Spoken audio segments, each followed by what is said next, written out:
ونصلي على رسوله الكريم أما بعد. கண்ணியத்திற்குரித்தான அல்லாஹ்வின் நல்லடியார்களே, ஹுஸ்னுல் சூஉல் ஹுல்க் என்று சொல்லக்கூடிய தீய குணங்கள் குர்ஆன்களிலும் ஹதீஸிலும் எண்ணற்றதாக அவைகள் இருந்தாலும் அவைகளில் பிரதானமான 2 தீய குணங்கள் ஒரு முஃமினிடத்திலே வெளிப்படக்கூடாது என்கிறார்கள் ஸல்லல்லாஹு அலைஹி வஸல்லம் அவர்கள். முஸ்னத் அஹ்மதிலே பதிவு செய்யப்படுகிறது, யத்பஉல் முஃமினு அலல் ஹிலாலி குல்லிஹா இல்லல் ஹியானத வல் கிஸ்ப. ஒரு முஃமினிடத்தில் பல குணங்கள் வெளிப்படும், இயல்பிலே இருக்கும். உதாரணம் சொல்ல வேண்டுமென்றால், சற்று கோபப்படுவது, நிதானத்தை இழப்பது, பொறுமையை இழப்பது என்று இருந்தாலும் கூட நம்பகத்தன்மை இல்லாத அந்த மோசடி, பொய் சொல்வது ஒரு முஃமினிடத்திலே அறவே இருக்கக்கூடாது என்கிறார்கள் நபி அவர்கள். அதிலும் குறிப்பாக இந்த நம்பகத்தன்மை இல்லாத இந்த மோசடி, இந்த குணம் ஒரு முஃமினின் ஈமானை அது பலகீனமாக்கிவிடும், ஈமானை அது அசைத்து பார்த்துவிடும் என்கிறார்கள். நாம் கேள்விப்பட்டிருக்கும் பிரபலியமான ஒரு நபிமொழி ஒன்று இருக்கிறது, யாரிடத்திலே இந்த நம்பகத்தன்மை இல்லையோ அவரிடத்திலே ஈமான் இருக்காது. லா ஈமான லிமன் லா அமானத லஹு. அந்த ஹதீஸை அறிவிக்கக்கூடிய இப்னு மஸ்ஊத் ரலியல்லாஹு அன்ஹு அவர்கள் ஒரு செய்தியை பதிவு செய்கிறார்கள். நபி அவர்கள் எப்பொழுதெல்லாம் சஹாபாக்களுக்கு உரை நிகழ்த்துவார்களோ, பிரசங்கம் செய்கின்ற பொழுது சஹாபாக்களுக்கு மத்தியிலே அந்த வார்த்தையை சொல்லிவிட்டு தான் நபி அவர்கள் ஆரம்பம் செய்வார்கள். மா ஹதபுனா ரசூலுல்லாஹி ஸல்லல்லாஹு அலைஹி வஸல்லம் இல்லா கால லா ஈமான லிமன் லா அமானத லஹு. நபி அவர்களுடைய உரையிலே அந்த வார்த்தை பிரதானமாக இருக்கும். யாரிடத்தை நம்பகத்தன்மை இல்லையோ அவரிடத்திலே ஈமான் இல்லாமல் போகிவிடும் என்ற அந்த வாசகம் ஈமானின் எவ்வளவு முக்கியத்துவமானது என்ற புரிதல் நமக்கு இருக்க வேண்டும். புகாரியிலே, முஸ்லிம் போன்ற ஹதீஸ் கிதாபுகளிலே வருகிறது, கைபருடைய யுத்தத்திலே சில சஹாபாக்கள் ஷஹீதாக்கப்பட்டு கிடக்கின்ற பொழுது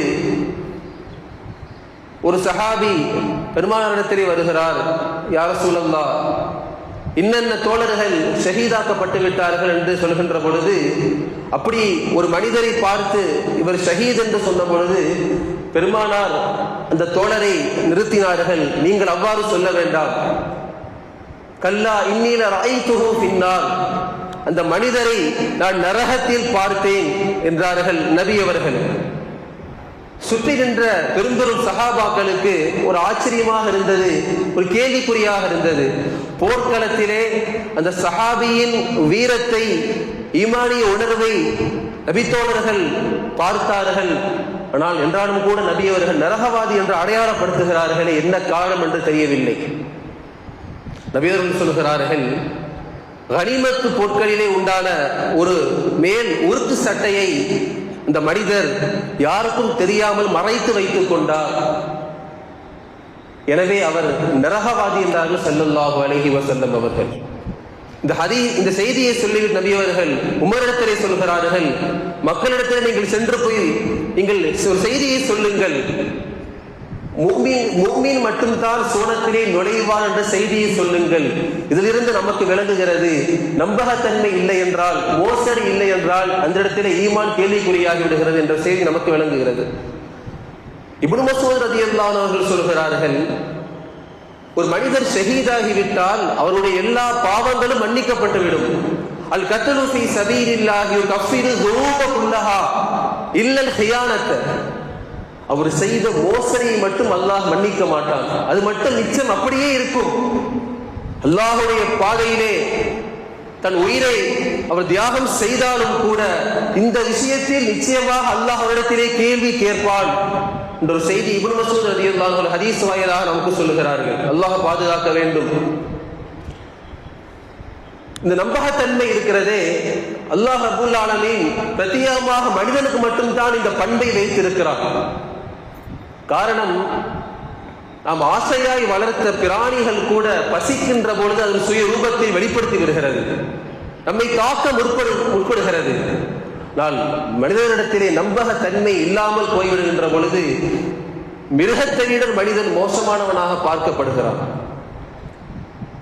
ஒரு இராணுவ வீரன் தன் நாட்டிலே உண்டான உளவு செய்திகளை எதிரி நாட்டிடம் கொடுத்துவிட்டால் தன் நாட்டின் குடிமக்கள் அந்த மனிதனை எப்படி பார்ப்பார்கள்? மிருகத்தை விட மோசமானவனாக அவனை பார்ப்பார்கள்.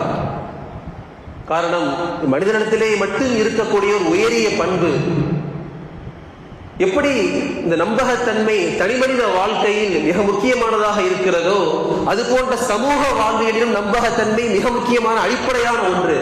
ஒரு சமூகத்திலே நம்பகத்தன்மை இல்லாமல் போய்விடுகின்ற பொழுது அந்த சமூகம் சிதைவதற்கு, பிளவு ஏற்படுவதற்கு ஒரு காரணமாக அமையும். இப்படி ஒரு வசனம் வருகிறது, இன்ன அரந்தல் அமானத் அல ஸமாவாதி வல் அர்தி வல் ஜிபால். நான் இந்த அமானத்தை, உலகத்தை நிர்வகிக்கக்கூடிய இந்த அமானிதத்தை நாம் வானம் பூமியிடத்திலே மனிதர்களிடத்திலே ஏற்றுக்கொள்ளும்படி நாம் கேட்டோம். அவைகள் அதை ஏற்றுக்கொள்வதற்கு மறுத்துவிட்டன. அவைகள் வஷ்பகன மின்ஹா, அவைகள் பயந்தன என்று அல்லாஹ் சொல்லுகிறான். ஹமலஹல் இன்சான், அதை மனிதன் ஏற்றுக்கொண்டான். அது அமானத்தை, அந்த பொறுப்பை, பெரும் பொறுப்பை மனிதன் ஏற்றுக்கொண்டான் என்று அல்லாஹ் ரப்புல் ஆலமீன் பதிவு செய்கிறான். இமாம்கள் சொல்கிறார்கள், இந்த இடத்திலே அமானிதம் என்பது அல்லாஹ் ரப்புல் ஆலமீனுக்கு கட்டுப்பட்டு வாழக்கூடிய ஒரு வாழ்க்கை என்று பல செய்திகளை சொல்கிறார்கள். என்றாலும் ஒரு அமானிதம், ஒரு ஆட்சியாளராக, ஒரு தலைவராக, ஒரு சமூக செயல்பாட்டாளராக நம்முடைய நம்பகத்தன்மை எந்த அளவிற்கு பார்க்கப்படுகிறது என்ற ஒரு கேள்வி எழுகிறது.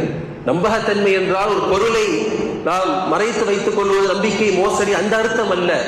ஆனால் மார்க்கம் நம்பகத்தன்மை என்று என்ன சொல்லுகிறது? ஒருபடி மேலாக சொல்லுகிறது. பிறர் நம்மீது வைத்திருக்கக்கூடிய அந்த நம்பிக்கையை நாம் பாதுகாக்க வேண்டும், அதுதான் சிறந்த நம்பகத்தன்மை என்று மார்க்கம் சொல்லுகிறது. வரலாற்றிலே இப்படி ஒரு ஆட்சியாளரை நாம் பார்த்திருக்க முடியாது. அபூபக்கர் சித்திக் ரலியல்லாஹு அவர்கள் ஆட்சி பொறுப்பில் இருக்கின்ற பொழுது ஃபஜர் தொழுதுவிட்டு அவர்கள் மதீனாவின் சுற்றுப்புறத்திலே செல்வார்கள். இப்படி செல்லுகின்ற பொழுது ஒரு சிறிய வீட்டிற்கு சென்று விட்டு சிறிது நேரம் இருந்ததற்கு பின்னால் தன்னுடைய வீட்டிற்கு அவர் செல்வார்கள். இந்த நடவடிக்கையை வளமையாக பார்த்து கொண்டிருந்த உமர் ரலியல்லாஹு அவர்களுக்கு இது என்னவென்று தெரிந்து கொள்ள வேண்டும் என்ற ஒரு ஆசை இருந்தது. இந்த ரகசியம் என்ன என்பதாக ஒரு நாள் அபூபக்கர் சித்திக் ரலியல்லாஹு சென்று விட்டதற்கு பின்னால் அந்த வீட்டில் உமர் ரலியல்லாஹு நுழைகிறார்கள். கண்ட காட்சி அவர்களுக்கு வினோதமாக இருந்தது. வீட்டிலே ஒரு தள்ளாடும் ஒரு பெண்மணி, ஒரு மூதாட்டி இருக்கிறார், கண் பார்வை தெரியாத அவர். வீட்டிலே மற்ற யாரும் இல்லை, இந்த பெண்மணி மட்டும் தான் இருக்கிறார்.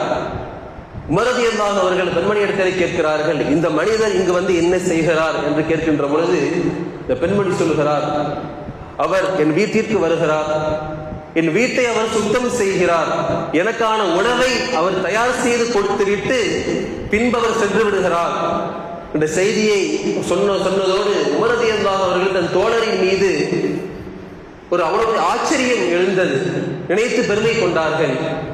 அபூபக்கர் ரலியல்லாஹு அவர்கள் மரணித்ததற்கு பின்பும் கூட அந்த மூதாட்டியை கவனிக்கும் பொறுப்பை உமர் ரலியல்லாஹு அவர்கள் ஏற்றுக்கொண்டார்கள்.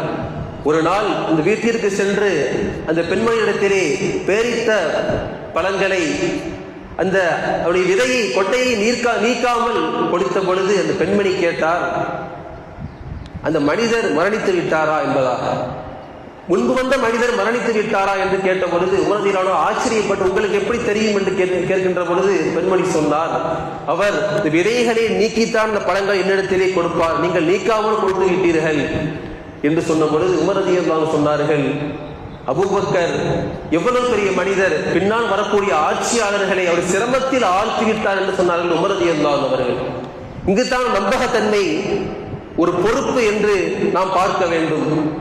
உமர் ரலியல்லாஹு ஆட்சியிலே ஒரு செய்தியை சொல்கிறார்கள், ஈராக்கிலே உண்டான டைகிரிஸ் என்ற நதிக்கரையிலே ஒரு பிராணி, ஒட்டகம் இறந்து கிடந்தாலும் அதை குறித்து உமர் நிச்சயமாக கேள்வி கேட்கப்படுவார் என்ற செய்தியை சொல்லுகிறார்கள்.